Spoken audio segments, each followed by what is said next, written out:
आज हम इस वक्त हैं पूसा संस्थान नई दिल्ली में, जहां पे किसानों के लिए आज एक किसान मेला आयोजित किया गया है जो 2 से लेकर 4 मार्च तक चलेगा।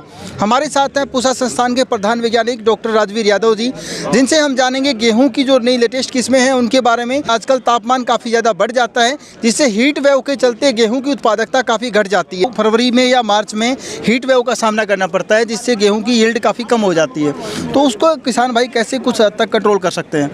देखिए, कुदरती चीज़ें होती हैं ना, उनको आप कंट्रोल नहीं कर सकते, उनके साथ चल सकते हो।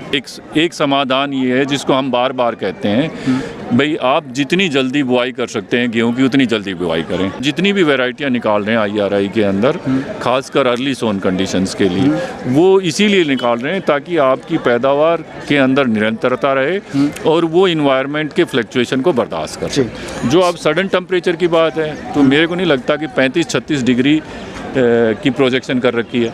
35-36 डिग्री से ऊपर टेम्परेचर जाएगा तब तो कुछ इम्पैक्ट पड़ सकता है, लेकिन 35 डिग्री तक तो आप इरिगेशन दे दीजिए।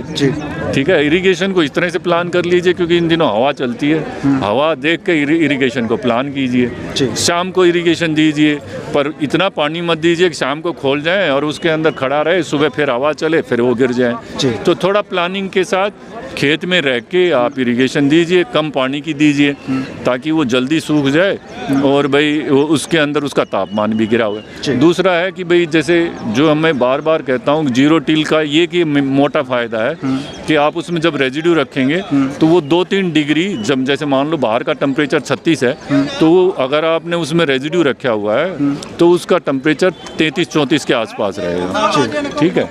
तो सर, पिछले कुछ दिनों में एक इंटरव्यू हमें देखने को मिला एक पत्रिका के अंदर, जिसमें पूसा डायरेक्टर श्री AK सिंह जी भी थे, आप भी थे।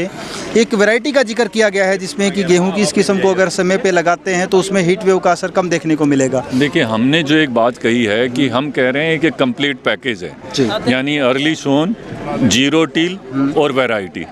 ठीक है, इस कंप्लीट पैकेज को अडोप्ट करें तो इस कंप्लीट पैकेज के अंदर हमने वो वैरायटी की बात जिक्र करा है। अगर भाई आप जीरो टिल, अर्ली सोन और वैरायटी, तो इससे आपकी क्रॉप की पैदावार के अंदर ज़्यादा उथल पुथल नहीं होगी। अगर भाई मान लो जैसे ज़्यादा गिरेगी नहीं तो अच्छी यील्ड आएगी। ठीक है सर, और हमारे किसान भाइयों को आपको एक फाइनल मैसेज देना चाहो जो गेहूं के किसान हैं?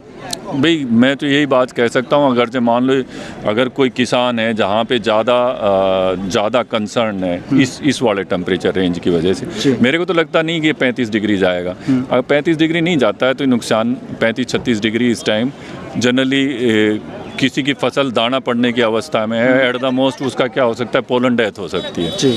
तो अगर मान लो ये कंसर्न है कि भाई पोलन डेथ से, हालांकि होता नहीं है, गेहूं में नुकसान होता है और नुकसान डिसाइड करता है मार्च का मिडल का टेम्परेचर। मार्च के मिडल में कैसा टेम्परेचर रहेगा, तो मार्च के मिडल के अंदर भी जब टेम्परेचर 38-39 डिग्री के आसपास रहे, लास्ट ईयर की इस बात के साथ जो कोरिलेट कर रहे हैं वो गलत कर रहे हैं। लास्ट ईयर की सिचुएशन अलग थी, पानी खड़ा हुआ था, टेम्परेचर सडनली राइज करा था।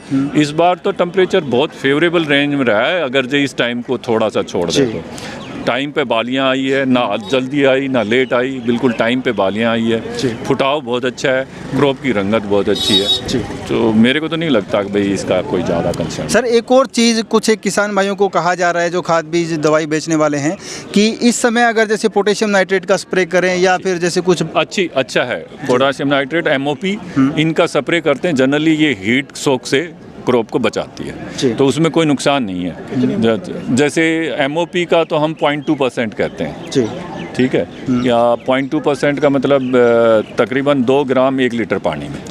ठीक है, उसके हिसाब से आप छिड़काव कर सकते हो MOP का। तो वो जनरली आपकी जो हीट शॉक की वजह से दानों की डेथ होती है वो कम होगी उसके। ठीक है, वो कर सकते हैं, उसमें कोई नुकसान नहीं है। पर इतना कंसर्न का इशू नहीं है जितना लोग बाग हाइप जनरेट कर रहे हैं। ठीक है। हाँ, टेम्परेचर अगर जो 36 से ऊपर जाता है, 39 के आसपास जाता है, तो then it become a concern. उससे नीचे इतना कंसर्न नहीं है। ठीक है सर, बहुत बहुत धन्यवाद कीमती समय देने के लिए। ठीक।